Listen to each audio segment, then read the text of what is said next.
എന്തുകൊണ്ടാണ് ഈ ഹാസ്യം അല്ലെങ്കിൽ ആക്ഷേപഹാസ്യം എന്ന ആ ഒരു രീതിയിലേക്ക് ഈ സിനിമയെ കൊണ്ടുവരാൻ തോന്നിച്ചതിന്റെ ഒരു motivation? അല്ല, ഇത് ഞാൻ അപ്പൻ എന്ന് പറഞ്ഞൊരു സിനിമ ചെയ്തപ്പോൾ അതൊരു ചെറിയൊരു ഡാർക്ക് ലൈൻ ഉണ്ടായിരുന്നു ആ സിനിമയ്ക്ക്. എന്നും എൻ്റെ ഫേവറേറ്റ് സിനിമകൾ രഘുനാഥ് പലേരി സാറിൻ്റെ ടൈപ്പ് ഓഫ് അദ്ദേഹം ചെയ്തിരിക്കുന്ന പൊന്മുട്ടിരുന്ന താറാവ് അല്ലെങ്കിൽ അത്തരം സിനിമകളാണ് എൻ്റെ അതായത് റിപ്പീറ്റഡ് വാച്ച് ഒരുപാട് നടക്കുന്ന സിനിമകളാണ്. മറ്റു സിനിമകൾ ഇഷ്ടമാണെങ്കിൽ കൂടി ഇതൊരു പ്രത്യേക ജോണറി സിനിമകൾ, അല്ലെങ്കിൽ എനിക്ക് ഇപ്പം ദേശത്തിൻ്റെ കഥ പോലെ അല്ലെങ്കിൽ വൈക്കം മുഹമ്മദ് ബഷീറിൻ്റെ കഥകൾക്ക് പോലെ എനിക്കൊരു വേൾഡ് ഭയങ്കരമായി ഇഷ്ടമുള്ളതാണ്. അപ്പോൾ എനിക്ക് അത്തരത്തിലൊരു സിനിമ ചെയ്യണമെന്ന് ഭയങ്കര ആഗ്രഹമായിരുന്നു.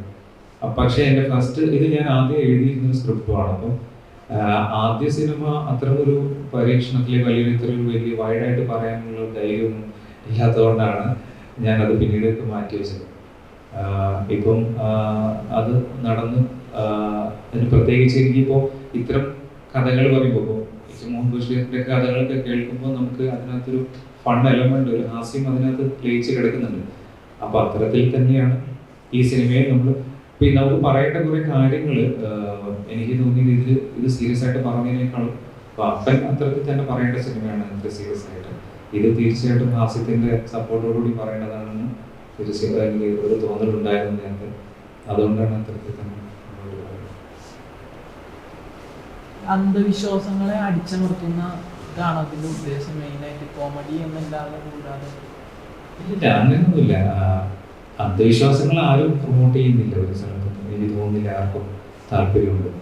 അന്ധവിശ്വാസം എന്ന് പറഞ്ഞാൽ അത് വിശ്വാസം അല്ല എന്നുള്ളതാണല്ലോ. അപ്പോൾ വെറുതെ എന്തിനാണ് ഒരു അന്ധം എന്നൊക്കെ പറയുന്നത് കാഴ്ചയില്ല അങ്ങനത്തെ തരത്തിൽ തന്നെ പറയുമ്പോൾ അന്ധവിശ്വാസം ഒരിക്കലും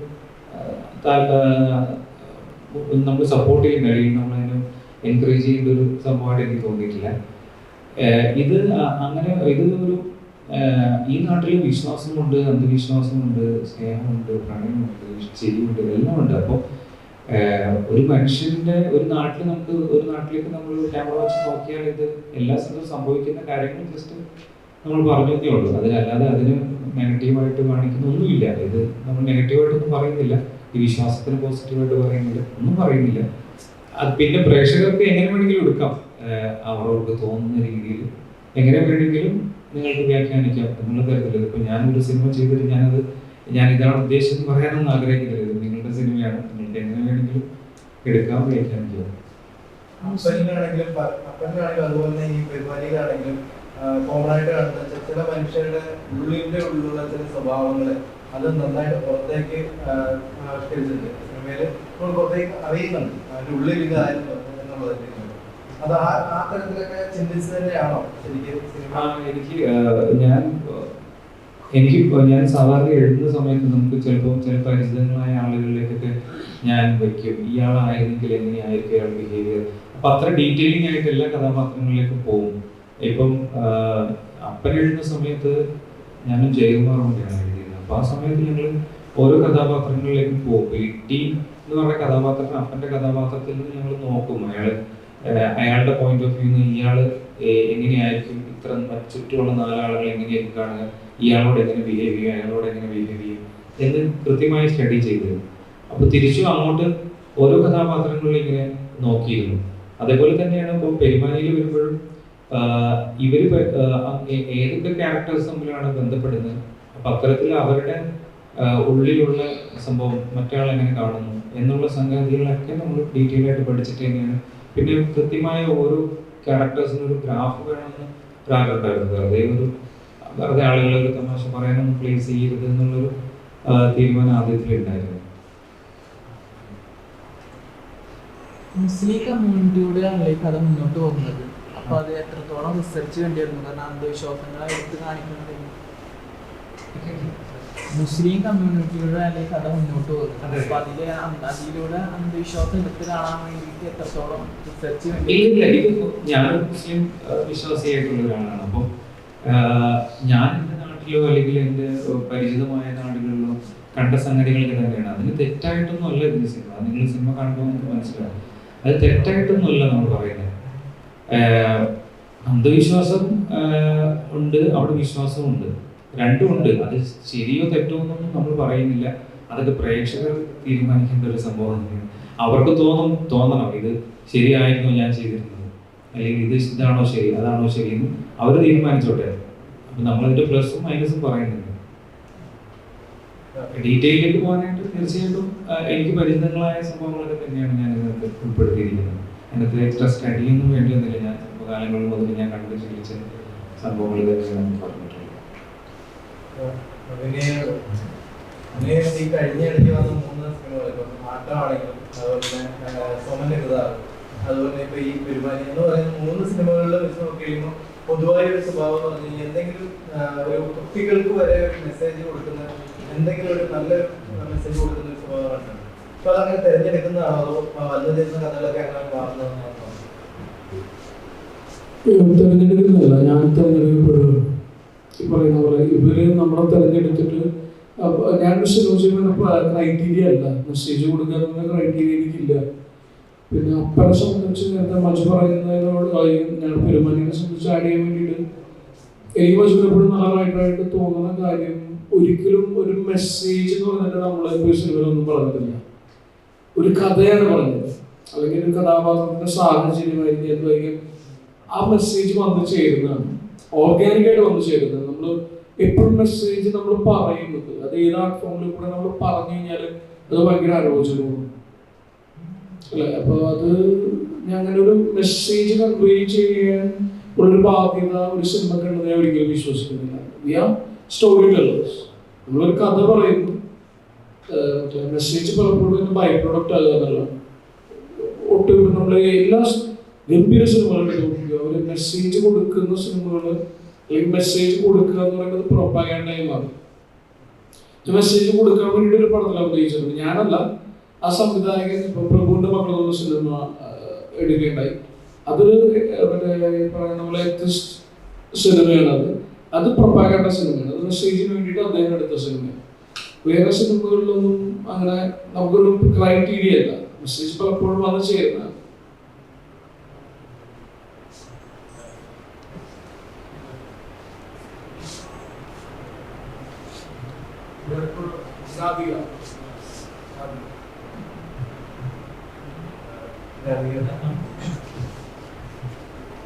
ഈ സിനിമ ഇപ്പൊ അപ്പൻ കഴിഞ്ഞതിന് ശേഷം എന്ന് പറഞ്ഞു, അപ്പൊ അപ്പന് വന്ന ആ ഒരു അനുഭവത്തിൽ അന്ന് കോവിഡ് സമയമായിരുന്നു. അപ്പൊ ഇന്ന് തിയേറ്ററിൽ വരുന്ന പ്രേക്ഷകരോടൊക്കെ പോയിടുന്നതാണ്.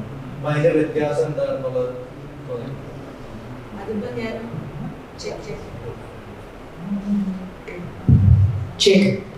അതിപ്പോ ഞാനിപ്പോ സിനിമ ഇറങ്ങി ഈ മണിക്കൂറുകൾക്കുള്ളിൽ തന്നെ ആ ഒരു ഡിഫറൻസ് മനസ്സിലാവുന്നുള്ളതാണ്. കാരണം അപ്പൻ OTT ഇറങ്ങിയ സമയത്ത് ഒരുപാട് പേര് കണ്ടിരുന്നു, പക്ഷെ എന്നാലും സമയം എടുത്തിരുന്നു ഞാനാണ് ആ ക്യാരക്ടർ ചെയ്തിരുന്നത് എന്നൊക്കെ ആളുകൾ മനസ്സിലാക്കി വരാനും ഒക്കെ കുറച്ച് സമയം എടുത്തിരുന്നു. പക്ഷെ ഇതിപ്പോ തിയേറ്റർ റിലീസ് ആയതുകൊണ്ട് ഒരുപാട് പേർക്ക് ആ ഒരു ഞാനാണ് ഈ ക്യാരക്ടർ ചെയ്തത് എന്നുള്ളത് മനസ്സിലായി. ഇപ്പൊ ആസ് എൻ ആർട്ടിസ്റ്റ് അതിനെ എന്നെ ഡെഫിനറ്റ്ലി ഹെൽപ്പ് ചെയ്യും. തിയേറ്റർ സിനിമകൾ ഉറപ്പായിട്ടും OTT-യേക്കാളും നല്ല റിസൾട്ട് ആയിരിക്കും ആർട്ടിസ്റ്റുകൾക്കും എല്ലാം തരാം. പിന്നെ കോവിഡ് സമയത്ത് ഷൂട്ട് ചെയ്ത സിനിമയാണ് അപ്പൻ. എന്നാൽ എനിക്ക് ആ സമയത്ത് സിനിമയെ പറ്റി ഒന്നും അറിയില്ല.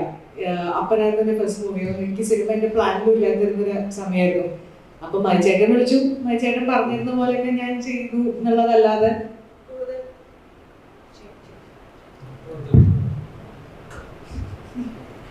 കൂടുതൽ അതിനെപ്പറ്റി കൂടുതൽ അതിലേക്ക് ഞാൻ എൻ്റെ സൈഡിൽ നിന്നുള്ള ഇൻപുട്ട് എക്സ്ട്രാ അങ്ങനെ ഇടുക അങ്ങനെയുള്ള സംഭവത്തിനെ പറ്റി അന്ന് അത്ര ബോധമായിരുന്നില്ല. പക്ഷെ ഇപ്പോൾ കുറച്ചും കൂടി ചെയ്ത് വന്നപ്പോൾ കുറച്ചും കൂടി സീരിയസ് ആയിട്ട് കാണാനും പിന്നെ ഒരുപാട് പേരുള്ള സിനിമയായിരുന്നു. ഇപ്പം അപ്പനാണെങ്കിൽ ഒരു 4-5 ക്യാരക്ടേഴ്സിന്റെ ഇടയിലാണ് ഞാൻ എൻ്റെ സീക്വൻസ് ഫുള്ളുണ്ടായിരുന്നത്. പക്ഷെ ഇത് ഇത്രയും ആളുകളുടെ കൂടെ ഇത്രയും വലിയൊരു സിനിമയിൽ ഇത്രയും ഒരു ഗ്രാമത്തിൽ ഇത്രയും ആളുകളുടെ ഇടയിൽ എൻ്റെ ഒരു ക്യാരക്ടറും കൂടെ ഉണ്ട് എന്നുള്ളത് അതൊരു ഡിഫറെന്റ് ഫീലാണ്. OTT-യിൽ വന്നൊരു സിനിമയെ വെച്ച് തിയേറ്ററിൽ ഇറങ്ങുമ്പോൾ അത് ഭയങ്കര ഒരു ഡിഫറെന്റ് ഫീലാണ്. ഈ കഥാപാത്രത്തിന്റെ ആണെങ്കിൽ ഒരു സ്വഭാവം വളരെ ബോൾഡായ ഒരു ക്യാരക്ടറാണ്. പക്ഷെ മാക്സിമം സഹിച്ചു നിൽക്കാൻ അങ്ങനെയൊക്കെ ശ്രമിക്കുന്ന പല സ്ത്രീകളുടെ ഒരു ഒരു അവതരണമാണ്. ശരിക്കും ആ നമ്മൾ കാണാൻ മനസ്സിലാവുന്നുണ്ട്. പക്ഷെ അപ്പൊ പോലും കുറെ പേര് ഇതിനെ തെറ്റ് പറയുന്ന ആൾക്കാരും ഉണ്ടാവാം. അപ്പൊ ഇതിനെയൊക്കെ ഈ സിനിമ കഴിഞ്ഞതിന് ശേഷം എങ്ങനെയാണ് ഇപ്പൊ റംലൂന്റെ ലൈഫിൽ സംഭവിച്ച പോലൊരു കാര്യം പുറത്ത് ഒരാളുടെ ജീവിതത്തിൽ സംഭവിക്കുന്നുണ്ടെങ്കിൽ എന്റെ അഭിപ്രായത്തിൽ റംലു ജീവിതത്തിൽ ഒരു തെറ്റും ഞാൻ പറയില്ല. ബിക്കോസ് റംലുവിന് ഇത് ഒരുപാട് പറഞ്ഞ കഥയുണ്ടോ അല്ലെ, സൂക്ഷിച്ചു പറയണം. അതായത് റംലുവിന് അങ്ങനത്തെ ഒരു ലൈഫ് വേണ്ട എന്നുള്ളത് റംലു പറയുന്നുണ്ട്, ഒരുപാട് തവണ ആവർത്തിച്ച് പറയുന്നുണ്ട്. പക്ഷെ ഫോഴ്സ്ഫുള്ളി റംലുവിനെ ആ ലൈഫിൽ കൊണ്ടിടുകയാണ്. അങ്ങനെ ഇപ്പൊ നമുക്ക് ഇഷ്ടമില്ലാത്തൊരു ലൈഫിൽ നമ്മൾ എന്തിനാ അങ്ങനെ കഷ്ടപ്പെട്ട് ജീവിക്കേണ്ട കാര്യമില്ലല്ലോ. നമുക്ക് എന്താണോ നമുക്ക് നല്ലതെന്ന് തോന്നുന്നത് എന്താണോ. ഞാൻ ആസ് എ പേഴ്സൺ തന്നെ ലൈഫിൽ ഏറ്റവും കൂടുതൽ ഇമ്പോർട്ടൻസ് കൊടുക്കുന്നത് എൻ്റെ സന്തോഷത്തിന് ഇമ്പോർട്ടൻസ് കൊടുക്കുന്ന ഒരാളാണ് ഞാൻ. അപ്പൊ അതുകൊണ്ടും കൂടി ആയിരിക്കാം റംലുവിന് ആ ഒരു ചെയ്ത കാര്യം, റംലുവിന്റെ ഹാപ്പിനെസ്സിന്, റംലുവിന്റെ ലൈഫ് നന്നാവാൻ വേണ്ടിയിട്ട് റംലു തന്നെ ഇനീഷ്യേറ്റീവ് എടുത്ത് അങ്ങനെ ഒരു ഡിസിഷനിൽ വന്ന് റംലുവിന്റെ ലൈഫ് ഫുള്ളായിട്ട് റംലുവിനെ വേണ്ട രീതിയിൽ മാറ്റാൻ പറ്റും. അപ്പൊ അതുപോലെയെങ്കിലും കാണുന്ന ആളുകൾക്ക് ചെയ്യാൻ തോന്നുന്നുണ്ടെങ്കിൽ അത് അപ്രിഷിയേറ്റ് ചെയ്യുന്ന കാര്യമായിട്ട് തന്നെ ഞാൻ കാണുന്നു. അതിനൊരു നെഗറ്റീവ് വശം ഉണ്ട് എന്നുള്ളത് ഞാൻ ഒരിക്കലും ചിന്തിക്കുന്നില്ല. നിങ്ങൾക്ക് തോന്നിയോ അങ്ങനെ ഒരു നെഗറ്റീവ് വശം ഉണ്ടെന്ന്?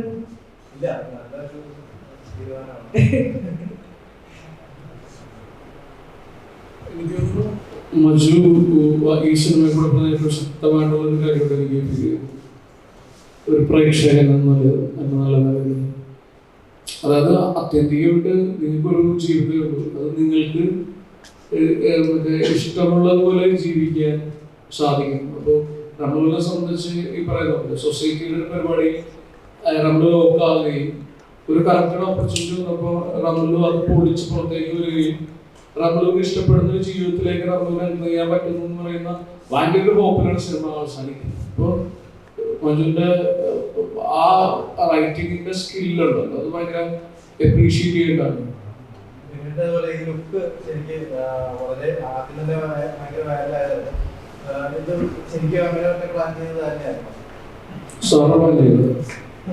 അത് ഈ എഴുതുമ്പോ ഒരു വർഷത്തിനായതുകൊണ്ട് എനിക്ക് വിനയന്റെ മുഖമാണ് ആദ്യം വന്നിരുന്നത്.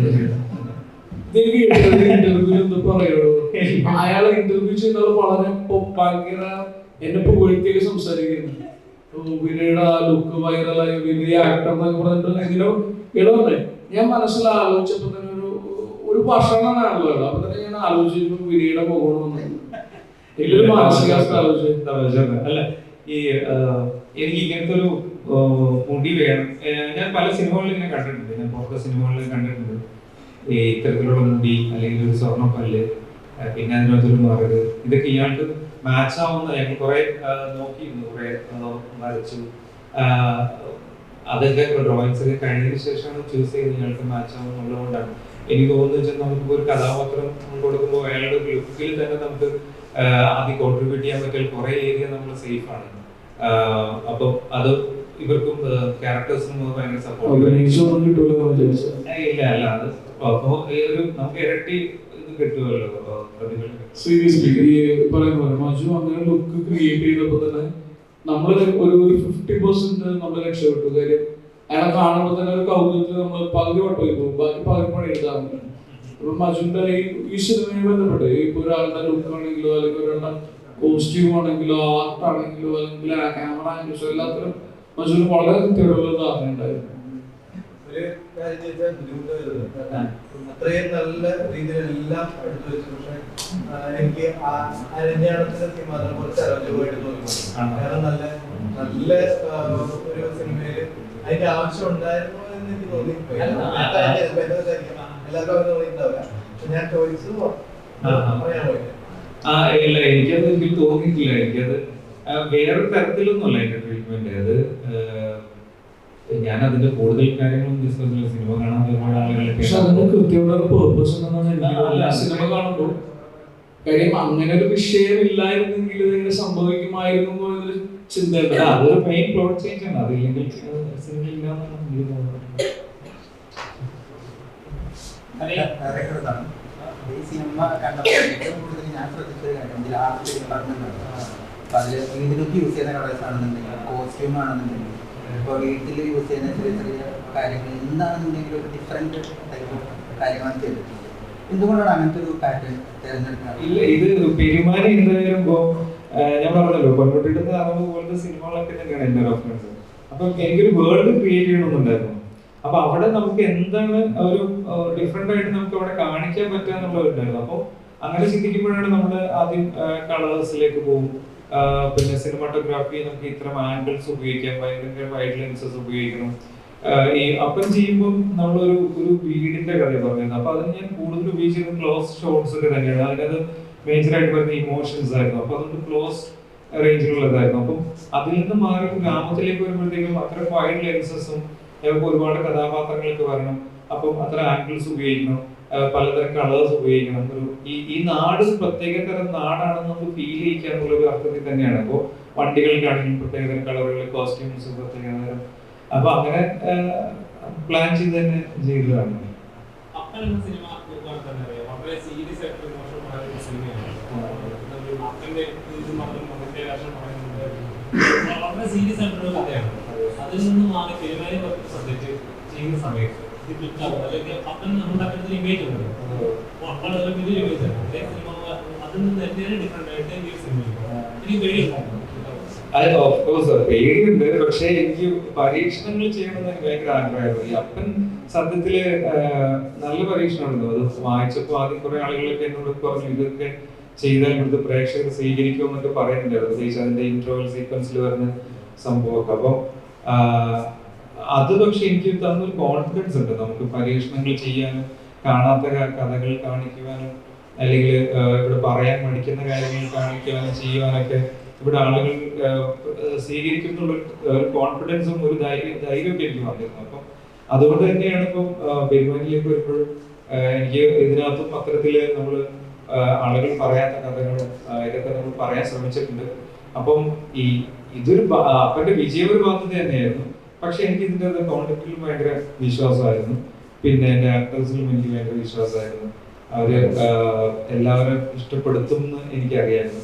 ആത്യന്തികമായിട്ട് ഇത് ഇവരുടെ സിനിമയാണ്. കാര്യം ഇവരെങ്ങനെ പ്രേക്ഷകരുടെ മുന്നിലേക്ക് എത്തുന്നു എന്നുള്ളത് തന്നെയാണ് ഇതിന്റെ. അവര് മോശമായിട്ട് ചെയ്താൽ സിനിമയില്ല, സിനിമയ്ക്ക് നിലനിൽപ്പില്ല. അപ്പൊ തീർച്ചയായിട്ടും ഇവരുടെ ഒരു പെർഫോമൻസിന്റെ ഒരു വിശ്വാസം തന്നെ ഞാൻ മുന്നോട്ട് പോവുകയായിരുന്നു. അപ്പം അത് എനിക്ക് എല്ലാവരും ഭയങ്കരമായിട്ട് പോസിറ്റീവായിട്ട് പറഞ്ഞ മെയിൻ കാര്യം ഇതില് 70 ആക്ടേഴ്സ് അവര് ഡയലോഗ് പറയുന്ന ആളുകളും വൃത്തിയായിട്ട് ഇപ്പോൾ ബാക്ക്ഡ്രോപ്പിൽ നിൽക്കുന്ന ആളുകൾ പോലും ഗംഭീരമായിട്ട് പെർഫോം ചെയ്തിട്ടുണ്ട് എന്നൊക്കെ ഒരുപാട് റിവ്യൂസ് ഒക്കെ വന്നു. അപ്പം ബാധ്യതയായോ എന്ന് ചോദിച്ചാൽ ടെൻഷൻ ഉണ്ടായിരുന്നു. ഞാൻ 2 ഷോ നടത്തിയപ്പോഴും ഞാൻ തിയേറ്ററിനകത്തേക്ക് കയറില്ല, പുറത്തേക്ക് കറങ്ങി നടക്കായിരുന്നു.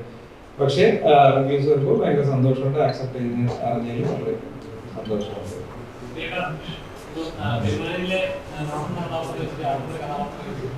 വളരെ പ്രേക്ഷകർ സ്വീകരിച്ച പക്ഷേ അതായത് ഇതുപോലുള്ള നല്ല കഥകളും നല്ല കഥാപാത്രങ്ങളും ഒന്നും ആക്ടറുകളെ എക്സ്പ്ലോർ ചെയ്യാൻ പറ്റും. ഇത് നമ്മുടെ സിനിമകളാണ്.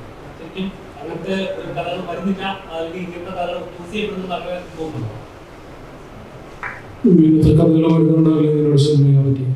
അല്ല, ഇപ്പോൾ കൂടുതൽ സിനിമകൾ ചെയ്യുമ്പോഴും വിജയുന്ന ആക്ടറിനെ എക്സ്പ്ലോർ ചെയ്യാൻ പറ്റുന്നില്ല. അതായത് ഇതേപോലത്തെ സബ്ജക്ട് വരണം. എല്ലാ സിനിമകളിലും നമുക്ക് നന്നായി അഭിനയിക്കാൻ പറ്റുന്നൊന്നുമില്ലല്ലോ. പക്ഷെ ഒരു സ്റ്റാർ അല്ലാത്ത ആക്ടറിനെ സംബന്ധിച്ച് നമ്മൾ സിനിമകൾ ചെയ്തുകൊണ്ടിരിക്കുക എന്നുള്ള സാധനമുണ്ട്. അപ്പൊ നമ്മള് പറയുന്ന പോലെ സിനിമകൾ ചെയ്തുകൊണ്ടിരിക്കുക, അപ്പൊ അതിൻ്റെ ഇടയിൽ സാധനം കിട്ടും, നന്നായി ചെയ്യാൻ ശ്രമിക്കുക. ആ നന്നായിട്ട് ചെയ്യുമ്പോൾ പെരുമാനിയിലെ കഥാപാത്രം ഇപ്പൊ നമ്മളിവിടെ ഇരിക്കുന്നതിന്റെ പേർപ്പസ് എന്ന് പറഞ്ഞു കഴിഞ്ഞാല് ഇപ്പൊ മെജോറിറ്റി ആളുകൾ ആ ക്യാരക്ടറിനെ അപ്രീഷിയേറ്റ് ചെയ്തു. ഈ ക്യാരക്ടർ അപ്രീഷിയേറ്റ് ചെയ്യപ്പെടണം എങ്കിൽ ഈ സിനിമ ആളുകൾ കാണും. ഈ സിനിമ ആളുകൾ കാണുമ്പോഴാണ് സിനിമ വിജയിക്കുന്നത്. ഒരു വിജയിച്ച സിനിമയിൽ മാത്രമേ നമുക്ക് ഗുണമുണ്ടായിട്ടുള്ളൂ, നല്ലൊരു വേഷം വരും. അപ്പോൾ ഇത് ഏറ്റവും കൂടുതൽ ആളുകൾ എത്തുക എന്നുള്ളതാണ്. ബാക്കി പരിപാടികളൊക്കെ നടന്നോളും. പിന്നെ ഞാൻ ബ്ലെസ്ഡ് ആണെന്ന് ഞാൻ വിചാരിക്കുന്നത്. അതായത് എനിക്ക് ഇത്തരം കഥാപാത്രങ്ങൾ ഇപ്പോൾ ഈ വർഷം തന്നെ എനിക്ക് 3 പ്രിയപ്പെട്ട സിനിമകൾ റിലീസ് ചെയ്തു. സോമന്റെ കഥ ലാസ്റ്റ് ഇയർ ആയിരുന്നു. പക്ഷെ ഈ ആട്ടം ഈ പറയുന്ന ഇപ്പൊ നമ്മുടെ ഈ പറയുന്ന ഗംഭീര സിനിമകൾ മലയാള സിനിമകളിൽ ഈ വർഷം വന്നതിന് തുടക്കം ആട്ടമാണെന്ന് ഞാൻ വിശ്വസിക്കുന്നു. അതിനുശേഷം ഞങ്ങൾ ഒരു ഇൻഡിപെൻഡന്റ് സിനിമ ഫാമിലി എന്ന് പറഞ്ഞിട്ട് ഡോൺ പാറത്തറയുടെ അതെനിക്ക് 10-25 ഇന്റർനാഷണൽ ഫെസ്റ്റിവലിൽ ട്രാവൽ ചെയ്ത സിനിമ. അതിനുശേഷം പെരുമാനി വരുന്നു. മൂന്നും എനിക്ക് പ്രിയപ്പെട്ട സിനിമകളാണ്. മൂന്നിലും എനിക്ക് ഭയങ്കര സ്നേഹം തോന്നുന്ന ഭയങ്കര ഗംഭീര വേഷങ്ങളാണ്, ഗംഭീര ക്യാരക്ടേഴ്സാണ് കിട്ടിയത്. ഞാൻ എങ്ങനെ ചെയ്യുന്നു എന്നുള്ളത് കാണുന്ന ആളുകൾ ചെയ്തത്.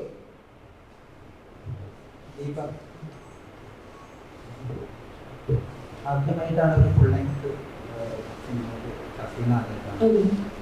ഒരുപാട് പെർഫോം ചെയ്യാനുണ്ട്. ഒരുപാട് കാര്യം ശ്രദ്ധിക്കാനുണ്ട്, ഒരുപാട് ചെയ്യാനുണ്ട്. അപ്പോൾ ഈ സ്ക്രിപ്റ്റ് മാരേജ് ചെയ്യുന്ന സമയത്ത് എത്രത്തോളം ആ ക്യാരക്ടറിലേക്ക് ഇൻവോൾവ് ആവാൻ ശ്രദ്ധിച്ചിട്ടുണ്ട്? ഫസ്റ്റ് ഓഫ് ഓൾ മഞ്ജുക്കയുടെ സിനിമ എന്ന് പറഞ്ഞപ്പോൾ തന്നെ എനിക്ക് ചെയ്യണം എന്ന് അതിയായ ആഗ്രഹമുണ്ടായിരുന്നു. കാരണം അപ്പൻ എന്ന സിനിമ എനിക്ക് വളരെ പ്രിയപ്പെട്ട സിനിമയാണ്. അപ്പം ഈ സ്ക്രിപ്റ്റിൽ ഈ ഫാത്തിമ എന്ന് പറഞ്ഞ ക്യാരക്ടർ ഒരു നാട്ടിൻ പുറത്ത് എന്ന് വെച്ചാൽ ഞാൻ കൂടുതലും അങ്ങനത്തെ ഒരു ക്യാരക്ടർ എനിക്കിതുവരെ ചെയ്യാൻ പറ്റിയിട്ടില്ല. അപ്പം അത് എക്സ്പ്ലോർ ചെയ്യണം എന്നുള്ളൊരു ആഗ്രഹം ഉണ്ടായിരുന്നു. ആ ക്യാരക്ടറിന് ഭയങ്കര ഇമ്പോർട്ടൻസ് ഉണ്ട്. കാരണം ഇപ്പോൾ ഈ പോസ്റ്റേഴ്സിലൊക്കെ കാണുമ്പോൾ നമുക്ക് മനസ്സിലാവും. ഞാൻ കുറച്ച് വണ്ണം വെച്ചിട്ടുണ്ടായിരുന്നു ഈ ക്യാരക്ടറിന് വേണ്ടി, ഒരു 8 kgs കൂടിയിട്ടുണ്ടായിരുന്നു. അപ്പം ആ ഒരു ട്രാൻസ്ഫോർമേഷൻ ഞാൻ ഉള്ളിനുള്ളിൽ ഞാൻ ആഗ്രഹിച്ചിട്ടുണ്ട് ഒരു ക്യാരക്ടർ ചെയ്യണം. കാരണം നമ്മളല്ലാതാകുന്നതാണല്ലോ ശരിക്കും ആ ഒരു പരിപാടി നമുക്ക് ഇഷ്ടപ്പെടുക. എനിക്ക് പേഴ്സണലി അങ്ങനെ ഒരു പരിപാടി പിടിക്കണമെന്ന് ആഗ്രഹം ഉണ്ടായിരുന്നു. അതേപോലെ 3 മാസം മുന്നേ തന്നെ നമ്മൾ എന്നോട് വിളിച്ച് പറഞ്ഞിട്ടുണ്ടായിരുന്നു ത്രെഡ് ചെയ്തത്, വാക്സ് ചെയ്തത്, നാട്ടിൻപുറത്തുള്ള ആ ഒരു പരിപാടിയാണ് വേണ്ടത്. അതേപോലെ സ്ക്രിപ്റ്റ് മൊത്തത്തിൽ വായിച്ചപ്പം ആ ക്യാരക്ടറിൻ്റെ ഇമ്പോർട്ടൻസ് എന്താണോ, ആ ക്യാരക്ടറിൽ എത്രത്തോളം നമുക്ക് ഇൻവോൾവ് ആവാൻ പറ്റുന്നുള്ളത് ആ ഒരു സ്ക്രിപ്റ്റിൽ തന്നെ എനിക്ക് ഇറ്റ് വാസ് ലൈക്ക് മാജിക്. എനിക്ക് ഭയങ്കരമായിട്ട് എനിക്ക് വർക്ക് ചെയ്യണം എന്ന് തോന്നിയിട്ടുള്ളൊരു പരിപാടിയായിരുന്നു. അപ്പോൾ അതിനായിട്ട് ഞാൻ പ്രിപ്പയർ ചെയ്തിട്ടുണ്ട്. അതിൽ ഞാൻ ഹാപ്പിയാണ്. അതുപോലെ സിനിമയിൽ ആദ്യം തൊട്ട് ഒരു സമയം വരെ വണ്ടികളൊക്കെ അതുപോലെ ഏതാണ് സ്ഥലത്ത് ഏത് സ്ഥലത്താണ് ഈ കഥ നടക്കുന്നത് എന്ന് മനസ്സിലാവാത്ത രീതിയിൽ വണ്ടികളുടെ നമ്പർ പ്ലേറ്റ് ഇല്ല. ആകെ ഒരു വണ്ടിക്ക് മാത്രമേ നമ്പർ പ്ലേറ്റ് ഞാൻ കണ്ടുള്ളൂ.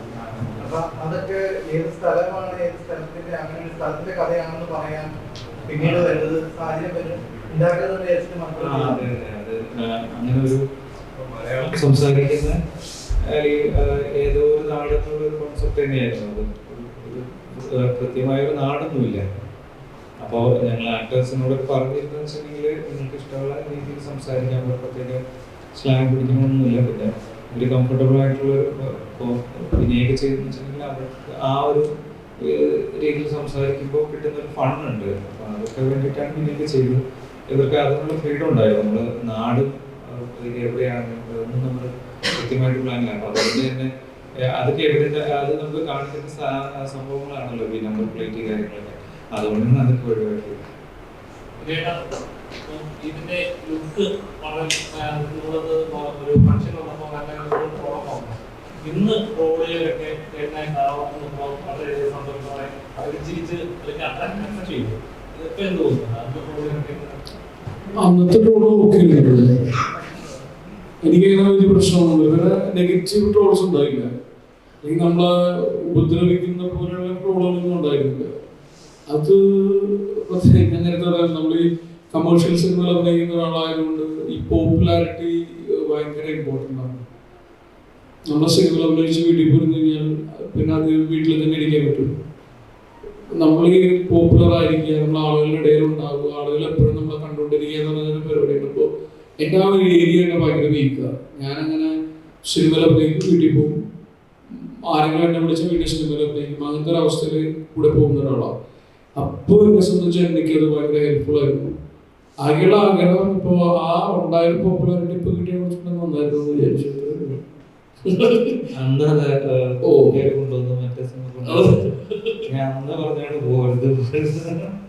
പക്ഷെ അങ്ങനെ നമുക്ക് ഭയങ്കര പ്രിയപ്പെട്ട ഒരു സിനിമയാണ്. അങ്ങനെ ഈ പിന്നെ വളരെ അടുത്ത സുഹൃത്താണ്. അവിടെ പ്രസ് മീറ്റിന് പോവാതിരിക്കുക എന്ന് പറയുന്ന ഒരു ഓപ്ഷനാണ്. ഇയാളെ ആ അവസ്ഥയിലാക്കി വെച്ചിരുന്നല്ലോ. ഒരു കല്യാണത്തിലൂടെ പോകാൻ പറ്റില്ല. ഒരു 50-55 ദിവസം ഒരു കല്യാണത്തിലൂടെ പോകാൻ പറ്റാത്തൊരവസ്ഥയിലേക്ക് സംവിധായകൻ ലോക്ക് ചെയ്തിരുന്നു. അങ്ങനെ പോകുമ്പോൾ ആളുകൾക്ക് ഭയങ്കര ഫണ്ടിയെ ഫീൽ ചെയ്യുമല്ലോ. അപ്പോൾ പ്രസ് മീറ്റിന് പോകാണ്ടിരിക്കുക എന്താണ് ഒരു ഒട്ടും എത്തിക്കലല്ലോ.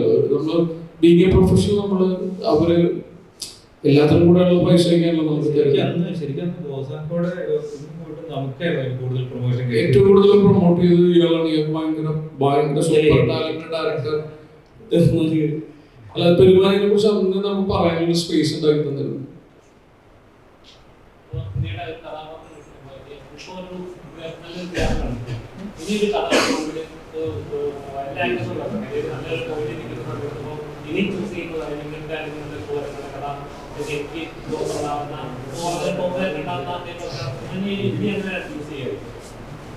അങ്ങനെയൊന്നുമില്ലല്ലോ. നമ്മൾ എക്സൈറ്റ് ചെയ്യിക്കുന്ന സിനിമകൾ ചെയ്യാറില്ല. ഞാൻ എല്ലാ തരം സിനിമകളും ചെയ്യുന്നുണ്ട്. ഇപ്പൊ പെരുമാനി ചെയ്തു, ഈ വർഷം ഇറങ്ങിയ സിനിമകൾ മാത്രം. ഇനി ആട്ടം പോലൊരു സിനിമ ചെയ്തു, ഫാമിലി പോലെ ഒരു സിനിമ ചെയ്തു. പെരുമാനി ആബ്സല്യൂട്ട്ലി ഒരു കമേഴ്ഷ്യൽ സോണിൽ നിൽക്കുന്ന ഭയങ്കര തിയേറ്ററിക്കലായിട്ടുള്ള ഹ്യൂമറസ് ആയിട്ടുള്ള സിനിമയാണ്. ഈ സിനിമയും ചെയ്തു. ഇപ്പൊ ഞാൻ ചെയ്തുകൊണ്ടിരിക്കുന്നത് മറ്റേ ഓടുകുതിര ചാടുകുതിര നമ്മുടെ അൽത്താഫിന്റെ സിനിമ ഫഹദൊക്കെ ആയിട്ട്. അപ്പോൾ ഏത് തരം സിനിമയാണെങ്കിലും നമ്മളെ ആ സിനിമ കൺവിൻസ് ചെയ്യുക, ആ കഥാപാത്രം നമുക്ക് എക്സൈറ്റ് ചെയ്യാൻ തോന്നുക, അത്രയേ ഉള്ളൂ.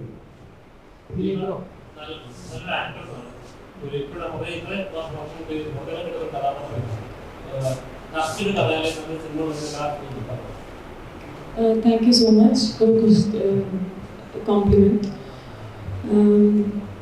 സിനിമകൾ ഒരുപാട് കിട്ടിയിട്ട് അങ്ങനെയല്ലല്ലോ പരിപാടി. നമുക്ക് നല്ല സ്ക്രിപ്റ്റുള്ള നല്ല നല്ല പെർഫോം ചെയ്യാൻ പറ്റുന്ന ഒരു ക്യാരക്ടർ കിട്ടുമ്പോഴാണല്ലോ ശരിക്കും നമുക്ക് ഒരു സിനിമ നമ്മൾ കൺഫേം ചെയ്യുന്നത്, കമ്മിറ്റ് ചെയ്യുന്നത്.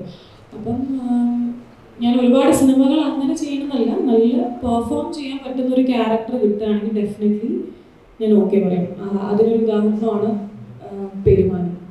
ഡെഫിനറ്റ്ലി. കാരണം അത്രയും അടിപൊളിയായിട്ട് എനിക്ക് എന്നെ എന്താ പറയുക ഡയറക്ടേഴ്സ് ആക്ടർ എന്ന് എനിക്ക് പറയാൻ പറ്റും, കോൺഫിഡൻ്റ് ആയിട്ട് പറയാൻ പറ്റും. കാരണം അത്ര മാത്രം എന്നെ മജുക്കെ ഹെൽപ്പ് ഔട്ട് ചെയ്തിട്ടുണ്ട് to mould as an actor. എന്തൊന്നും മലയാളത്തിൽ മാത്രം ഒതുങ്ങി പോകുന്നതാണ് അന്യഭാഷ ചിത്രങ്ങളിലേക്കൊന്നും വിളി വരുന്നില്ലാതെ എന്താണ് വിളിയൊക്കെ വരുന്നുണ്ടോ? പക്ഷെ പ്രശ്നം എന്താണെന്നറിയോ, അത്യന്തിക കന്യമ്പാര സീനാണല്ലോ. നമ്മള് ഒരു സ്റ്റാർ തൊട്ട് എനിക്ക് എല്ലാ മാസവും വരും. എല്ലാ മാസവും ഇപ്പം നിങ്ങൾ കേട്ട ഭയങ്കര എക്സൈറ്റിംഗ് തോന്നുന്ന പ്രൊജക്റ്റ് വരും. പക്ഷെ ഞാൻ ഫേസ് ചെയ്യുന്ന വിഷയം എനിക്ക് ഇവിടെ സിനിമ തുടർച്ചയായിട്ട് ചെയ്യുക എന്നുള്ളതാണ്. Unless you are A star. ഇപ്പം ഞാൻ കഴിഞ്ഞ ദിവസം ഫഹദിനോട് പറഞ്ഞു, ഫഹദ് പോയിട്ട് പുറത്ത് ഒരു വലിയ പരിപാടി ചെയ്യുമ്പോൾ ഫഹദ് ഹെവിലി റെമ്യൂണറേറ്റഡ് ആയിരിക്കും. ഞാൻ പുറത്ത് പോയിട്ട് ചെയ്യുമ്പോൾ സംഭവിക്കാൻ പോകുന്നത് എന്താണെന്ന് വെച്ച് കഴിഞ്ഞാൽ അവർ എനി അതർ ആക്ടറാണ് അവരെ സംബന്ധിച്ച് ഞാൻ. അപ്പോൾ ഒന്ന് ഞാൻ പ്രോപ്പർലി റെമ്യൂണറേറ്റ് ചെയ്യപ്പെടില്ല. പിന്നെ അന്യഭാഷ സിനിമയുടെ അവർക്ക് നമ്മളെ വേണ്ടത് 4 മാസത്തിൽ 20 ദിവസമൊക്കെ ആയിരിക്കും. 4 മാസമാണെങ്കിൽ ഞാൻ മലയാളത്തിൽ 3 സിനിമ ചെയ്തു. അപ്പോൾ ഞാൻ 4 മാസം അവർ പറയുന്ന ഒരു ലുക്കിൽ ലോക്കായി നിൽക്കുകയാണെങ്കിൽ സംഭവിക്കാൻ പോകുന്നത് എൻ്റെ മലയാളത്തിൽ 3 സിനിമയും പോകും. അല്ലെങ്കിൽ മലയാളത്തിൽ നിന്ന് നമുക്ക് ഉണ്ടാകുന്ന മറ്റേ സാമ്പത്തികമായിട്ടുള്ള കാര്യങ്ങളും മലയാളത്തിൽ നമുക്ക് ഉണ്ടാകുന്ന കരിയറും അവരോട് ബാധിക്കും. ഞാൻ വെയിറ്റ് ചെയ്തിരിക്കുന്നുണ്ട് എന്തെങ്കിലും ഭയങ്കര ഇൻട്രസ്റ്റിംഗ് ആയിട്ടുള്ള ഒരുപാട് ടൈം കൺസ്യൂമിങ് അല്ലാത്തൊരു പ്രൊജക്റ്റ് ഉണ്ടെങ്കിൽ ഞാൻ ചെയ്യും. ഈ അല്ലാതെ ഇപ്പം വലിയ ഇപ്പം എനിക്ക് എൻ്റെ വിജയ് സാറിൻ്റെ അവിടെ നിന്ന് വിളിച്ചിട്ടുണ്ട്, മഹേഷ് ബാബു സാറിൻ്റെ അവിടെ നിന്ന് വിളിച്ചിട്ടുണ്ട്.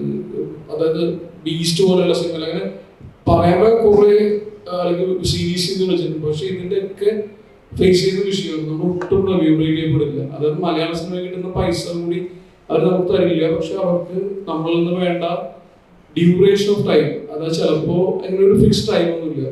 വലിയ സ്റ്റാറിൻ്റെ പടത്തിലൊക്കെ ആ സ്റ്റാറിൻ്റെ ടൈം ആയിരിക്കും നമ്മൾ. അത് എൻ്റെ കരിയറിൻ്റെ ഈ ടൈമിൽ എനിക്ക് അഫോർഡ് ചെയ്യാൻ പറ്റില്ല. ഇവിടെ മലയാളത്തിൽ എനിക്ക് ഒരുപാട് ഇപ്പോൾ ഞാൻ പറഞ്ഞ പോലെ ഇപ്പം ഞാൻ അവസാനം ചെയ്ത സിനിമകൾ എടുത്തു കഴിഞ്ഞാൽ ഇപ്പോൾ ഒരു മാലിക്, ചുരുളി, കനകം കാമിനികളം, മറ്റേ പെരുമാനി, ആട്ടം, ഫാമിലി, അങ്ങനെ ഞാനിവിടെ എക്സ്ട്രീംലി ഹാപ്പിയാണ് എനിക്ക് കിട്ടുന്ന വേഷങ്ങളിലും ഞാൻ ചെയ്യുന്ന സിനിമകളും. അപ്പോൾ അങ്ങനെ അതിനെ ബ്രേക്ക് ചെയ്യുന്ന എന്തെങ്കിലും ഒരു ക്യാരക്ടർ വന്നു കഴിഞ്ഞാൽ ഞാൻ ആലോചിക്കുന്നുണ്ട്. പക്ഷെ ഇതെല്ലാം ഞാൻ കൺസിഡർ ഞാൻ അവിടെ 4 മാസം പോയി കിടന്ന് 25 ദിവസം പണിയെടുത്ത് ഒരു സാമ്പത്തിക ലാഭത്തിലാണ് തിരികെ വരില്ല. I am happy with Malayalam film industry. അതുകൊണ്ടാണ് വിജയുടെ ഫിലിമിൽ റിജക്ട് ചെയ്താണല്ലോ ഗോട്ടായിരുന്നു. റിജക്ട് ചെയ്യാനല്ല, റിജക്ഷൻ അല്ലത് ശരിക്കും.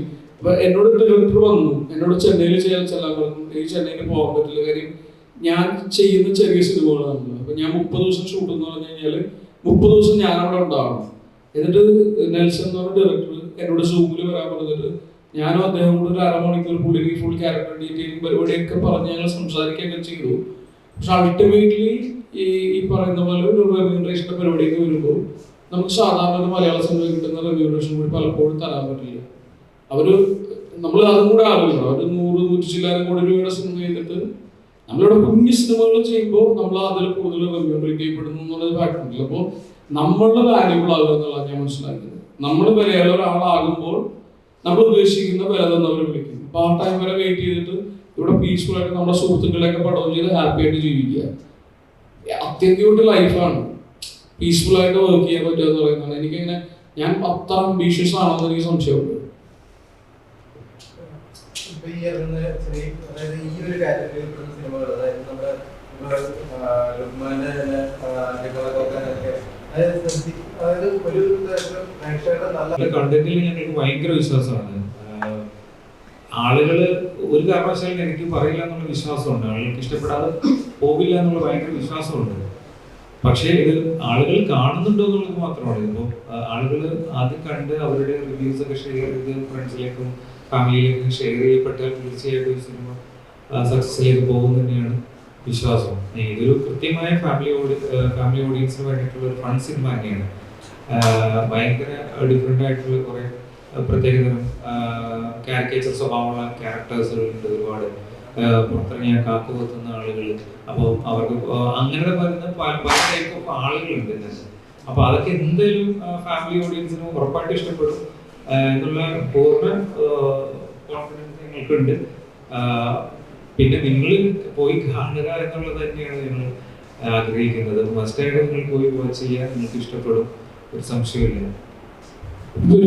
കുറിച്ച് നമ്മൾ ആലോചിച്ച് കഴിഞ്ഞാൽ ചില സിനിമകൾക്ക് ഒരു കാറ്റഗറി ഉണ്ട്. ശരിക്കും ചില സിനിമകൾ പെരുമാനം എനിക്ക് എല്ലാത്തരം ക്രൗഡിനെ അപ്പീൽ ചെയ്യുന്ന ഒരു സിനിമയാവും അല്ലേ? ഇപ്പൊ കുഞ്ഞുങ്ങൾ കാണുന്നത്, ഞാൻ എൻ്റെ ചേട്ടൻ്റെ കുഞ്ഞുണ്ടാവും, 3 വയസ്സെന്തോള്ളൂ. അപ്പൊ എൻ്റെ അമ്മ സിനിമ കാണാൻ വരുമ്പോൾ എന്നോട് ചോദിച്ചു അവളെ കൊണ്ടുവരണോന്ന് ചോദിച്ചു. അപ്പൊ അമ്മക്ക് ഒരുപക്ഷെ അറിയാൻ പറ്റില്ല സിനിമയെ കുറിച്ച്.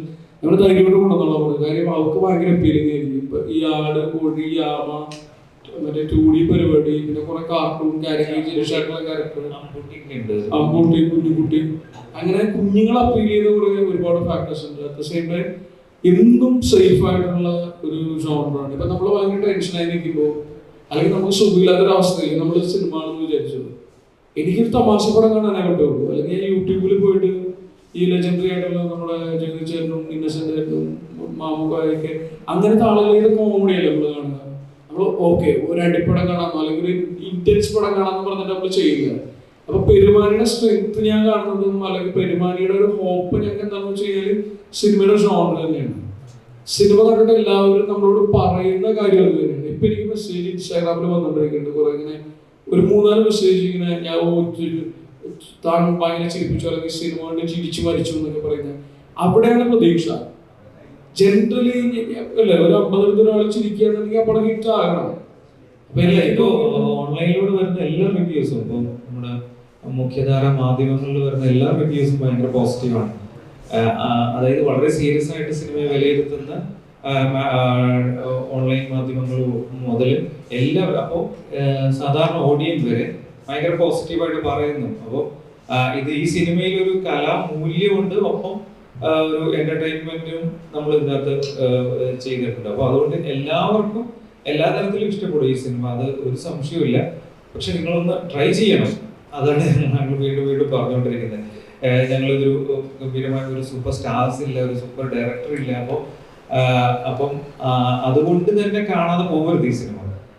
നിങ്ങൾ നല്ല സിനിമയെ ആഗ്രഹിക്കുന്നുവെങ്കിൽ മസ്റ്റായിട്ട് നിങ്ങൾ പോയി സിനിമയെ കാണണം തന്നെയാണ് ഞങ്ങൾ റിക്വസ്റ്റ് ചെയ്യുന്നത്. എനിക്ക് ഭയങ്കര ഇൻട്രസ്റ്റിംഗ് ആയിട്ടുള്ള ഒരു കാര്യമാണ്. ഇപ്പൊ കല്യാണ വീട്ടിൽ ഞാൻ മറ്റേ ലുക്കു ഞാൻ കൂടെ സംസാരിക്കുന്ന ഒരു പരിപാടിയില്ലേ, അതായത് എന്നെ കേട്ടിപ്പിടിച്ച് അദ്ദേഹം പറയുന്നത് ഞാൻ ഡിസ്ക്ലോസ് ചെയ്യുന്നില്ല, അത് ഇതുവരെ ഒരു സിനിമയിലും കാണിച്ചിട്ടില്ല. അപ്പൊ അതുപോലെ ഇതുവരെ നിങ്ങൾ കാണാത്ത ഒരുപാട് മൊമെന്റ്സ് പടത്തിലുണ്ടെന്ന് പറഞ്ഞു. അപ്പൊ ഇതൊരു ഡെഫിനറ്റ്ലി ഇത് ജോണർ കോമഡിയാണ്. പക്ഷേ കോമഡി ആണെങ്കിലും ഈ പറയുന്ന പോലെ കലാമൂല്യമുള്ള ഡെപ്തുള്ള ഒരു സിനിമയാണ്.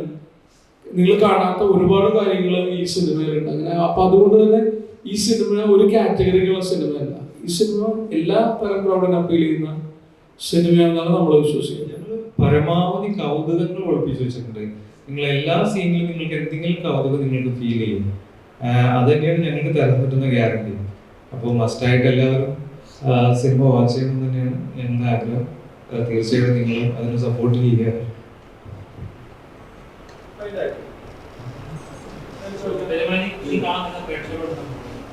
ഗംഭീരമായിട്ടുള്ള ധൈര്യമായിട്ടുള്ള പറയാം. നിങ്ങൾക്ക് ഭയങ്കരമായിട്ട് നിങ്ങൾക്ക് ചിരിച്ച് എൻജോയ് ചെയ്ത് പോകാൻ പറ്റും. അത് ഞങ്ങൾ തരുന്ന ഉറപ്പാണ്. ഇഷ്ടപ്പെടുന്നുള്ള 100%. സിനിമ കണ്ടു കഴിഞ്ഞാൽ എല്ലാം നമ്മൾ ഏത് സിനിമ കണ്ടു കഴിഞ്ഞാലും വിയോജിപ്പൊക്കെ ഉണ്ടാവും. നമ്മൾ അങ്ങനെ ഭയങ്കര അവകാശവാദങ്ങളല്ല. പക്ഷെ ഈ സിനിമ നിങ്ങളെ തൃപ്തിപ്പെടുത്തും. ഈ സിനിമ കണ്ടിട്ട് ഇതൊരു മോശം പടമാണെന്ന് പറയില്ല. ഈ സിനിമ നിങ്ങൾ എന്റർടൈൻ ചെയ്തിരിക്കും. സോമന്റെ പിതാവൊക്കെ ഞാൻ അന്ന് പബ്ലിക്കായിട്ട് പറഞ്ഞു. സോമന്റെ പിതാവ് എന്ന സിനിമ ഓടാനുള്ള ഒരേ ഒരു കാരണം ഈ പറയുന്ന പോലെ സോമന്റെ പിതാവ് 3 ആഴ്ചയിൽ കൂടുതൽ തിയേറ്ററിൽ എന്ന സിനിമയാണ്. ഒരു പോസ്റ്റർ ഒട്ടിക്കാത്ത സിനിമയായിരുന്നു. ഒരു പോസ്റ്റർ പത്മ പോലെയുള്ള തിയേറ്ററിൽ പടം കളിക്കുമ്പോൾ അതിന്റെ പുറത്തൊരു പോസ്റ്റർ ഉണ്ടായിരുന്നില്ല. ആ സിനിമ ഓടാനുള്ള ഡെഫിനറ്റ്ലി സിനിമ നല്ല സിനിമയായിരുന്നു. അതിന്റെ പ്രത്യേകിച്ച് ഈ ഓൺലൈൻ ഇത് ചെയ്യുന്ന സുഹൃത്തുക്കളുടെ സപ്പോർട്ടോട് മാത്രം ഓടിയൊരു സിനിമയാണ്. ഒരു പോസ്റ്റർ റോഡിലുണ്ടായില്ല. അപ്പൊ ആ ഒരു സപ്പോർട്ട് ഉണ്ടല്ലോ, അത് എവിടെയോ ആ സിനിമ ഓടേണ്ട സിനിമയാണെന്നുള്ളൊരു റെസ്പോൺസിബിലിറ്റി നിങ്ങൾ ഏറ്റെടുത്തിരുന്നു. അപ്പൊ അതുപോലെ ധൈര്യമായിട്ട് നിങ്ങൾക്ക് പ്രൊമോട്ട് ചെയ്യാൻ പറ്റുന്ന ഒരു സിനിമയാണ്. ഒരു മോശം സിനിമയാണെങ്കിൽ ഒരിക്കലും നമ്മൾ ഇവിടെ വന്നിരിക്കുകയോ അല്ലെങ്കിൽ ഇത്തരം ആത്മവിശ്വാസത്തോടെ സംസാരിക്കുകയോ ചെയ്യില്ല. ഈ സിനിമ കാണേണ്ട സിനിമ തന്നെയാണ്. ഇതിൽ കൂട്ടിച്ചേർക്കേണ്ട ഒരു സംഭവം എന്ന് വെച്ചാൽ ഞങ്ങളെ പോലുള്ള ഒരു ക്രൂവിനെ വെച്ചിട്ട് ഈ സിനിമ ഒരു താരതമ്യേന ഞങ്ങൾക്ക് വേണ്ടി ഇൻവെസ്റ്റ് ചെയ്യാൻ പറ്റുന്നതിന്റെ മുകളിൽ ഈ പ്രൊഡ്യൂസേഴ്സ് ഇൻവെസ്റ്റ് ചെയ്തിട്ടുണ്ട്. അത് ഞങ്ങൾക്കത് തിരിച്ചു കൊടുക്കണം എന്നുള്ള പൂർണ്ണ ഉത്തരവാദിത്വവും സ്നേഹവും അദ്ദേഹത്തോടും ആ ടീമിനോടും ഉണ്ട്. അപ്പോൾ അതുകൊണ്ട് തന്നെയാണ് ഞങ്ങൾ വീണ്ടും അപ്പോൾ അത് മാത്രമല്ല, ഈ സിനിമ കഴിഞ്ഞതിന് ശേഷമുള്ള പ്രൊമോഷണൽ പ്രോഗ്രാംസിനും മാർക്കറ്റിങ്ങിനും എല്ലാത്തിനും ഒരു വലിയ സിനിമ എങ്ങനെ പ്രൊമോട്ട് ചെയ്യും, ഒരു വലിയ ഹ്യൂജ് ഫിലിം എങ്ങനെ പ്രൊമോട്ട് ചെയ്യും, ആ ബഡ്ജറ്റിലാണ് ഈ സിനിമ പ്രൊമോട്ട് ചെയ്യപ്പെടുന്നത്. അത്രക്ക് കോപ്പറേറ്റീവ് ആയിട്ടുള്ള അല്ലെങ്കിൽ അത്രക്ക് നമ്മളോട് അത്രക്ക് ട്രസ്റ്റ് ഉള്ള പ്രൊഡ്യൂസേഴ്സ് ആണ്. അപ്പോൾ ഞങ്ങൾക്ക് അവരോട് ഭയങ്കരമായ ഉത്തരവാദിത്വം കൂടുതലാണ്. അപ്പോൾ നിങ്ങൾ ഇത് ഏറ്റെടുത്ത് വിജയിപ്പിച്ചാലാണ് അവർക്ക് വീണ്ടും സിനിമകൾ ചെയ്യാനും